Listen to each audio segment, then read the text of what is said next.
হৃদয় বিদারক একটি ঘটনা বর্ণনা দেব। হয়তো মানুষ হিসেবে আপনি মানুষের প্রতি এই ঘটনা শোনার পর ঘৃণা জন্মাতে পারে, মানুষের প্রতি আত্মবিশ্বাস বিলুপ্তি হতে পারে।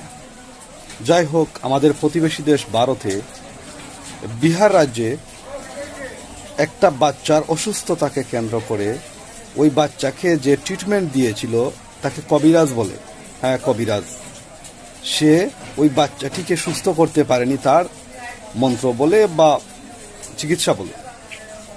ওই চিকিৎসকের বা ওই কবিরাজের ফ্যামিলির 5 জন সদস্যকে ধরে নিয়ে ওই বাচ্চাটির পরিবার, যেহেতু বাচ্চাটি মারা গিয়েছিল ওই রাতেই তাদেরকে ধরে নিয়ে জঙ্গলে বস্তাবন্দি করে সারা রাত পেটানোর পর রাত শেষের দিকে তাদেরকে জীবন্ত পুড়িয়ে মারা হয়। ওই ফ্যামিলির 5 জন সদস্যকে